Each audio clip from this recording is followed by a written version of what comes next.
SIR কেন হবে না? নো এসআইআর নো ভোট তো আমাদের স্লোগান। শিক্ষিত মানুষেরা যখন বদমাশ হয়, খুব বদমাশ হয়। আইএস মানে আইপিএস মানে একেবারে ধোয়া তুলসী পাতা, হ্যাঁ, এটা ভাবার কোনো কারণ নেই। বিএলওগুলো মারা যাবে, মরবে। বিধানসভায় তাহলে অ্যামেন্ডমেন্ট বিল আসে কেন? অ্যামেন্ডমেন্ট বিল আসে কেন? কোনোটাই তো চিরজীবন কোনো কিছু থাকতে পারে না। কেন্দ্রীয় সরকারের বিভিন্ন খাতে যে টাকা পয়সা দেয় বা দিয়েছে, তো সেগুলো তো একটা, আমরাও যে বাজার করতে যাকে পাঠাই, বাড়ির বাজারটাও করতে, তারও উচিত এসে হিসেব দেওয়া। বাড়ির কর্তারও উচিত হিসেব নেওয়া। তো মানুষের টাকা, তো কেন্দ্র সরকারের বিভিন্ন ডিপার্টমেন্ট হিসেব চাইলেই ব্রিং ব্রিং করে লাফায়। তা কি করে হবে? হিসেব তো দিতে হবে। মানুষের টাকা। বিএলওগুলো মারা যাবে, মরবে। তার কারণ এটা ঘটনা যে বিএলওরা সরকারি কর্মচারী, ডেপুটেশনে রয়েছে, এখন তারা ইলেকশন কমিশনের আন্ডারে। সুতরাং তারা যদি কোনো রাজনৈতিক দলের পক্ষপাত দুষ্ট হয়, তাহলে তাদের বিপদ। এ কাজ করবে কেন তারা? এ কাজ ভয় ভক্তি কোনোটাতেই করা উচিত নয়। ভয়তেও করা উচিত না, ভক্তিতেও করা উচিত না।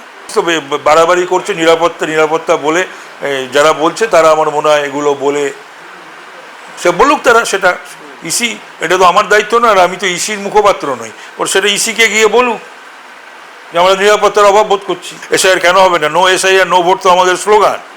100% এসআইআর হবে না মানে? ভারতবর্ষের নাগরিক নয়, তারা ভারতবর্ষের, সে কেন্দ্রের সরকার হোক, বিভিন্ন রাজ্যের সরকার হোক, সরকার তাদের সমর্থনে সরকার তৈরি হবে, এমএলএ এমপি তৈরি হবে। এটা হয় নাকি কখনো? মৃত মানুষ ভোট দেবে? অস্তিত্বহীন ভোটাররা ভোট দেবে? বিধানসভায় তাহলে অ্যামেন্ডমেন্ট বিল আসে কেন? অ্যামেন্ডমেন্ট বিল আসে কেন? কোনোটাই তো চিরজীবন কোনো কিছু থাকতে পারে না। তার জন্যই তো এমনকি কনস্টিটিউশনও অ্যামেন্ডমেন্ট হয়েছে, বহুবার করেছে, কংগ্রেসই করেছে মূলত। তো সুতরাং বেশি আর, এবং বিভিন্ন রাজ্যে তো আইনের সংশোধনী মানে অ্যামেন্ডমেন্ট বিল তো আসে। তাহলে সেগুলো বন্ধ করুক। তাহলে সেগুলিকে বলে গভর্নমেন্ট বিজনেস, তবে অধিবেশন ডাকা যায়, অধিবেশন হয়। শিক্ষিত মানুষেরা যখন বদমাশ হয়, খুব বদমাশ হয়।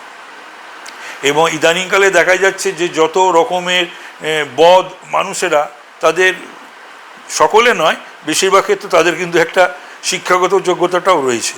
তো সুতরাং আইএস মানে আইপিএস মানে একেবারে ধোয়া তুলসী পাতা, হ্যাঁ, এটা ভাবার কোনো কারণ নেই।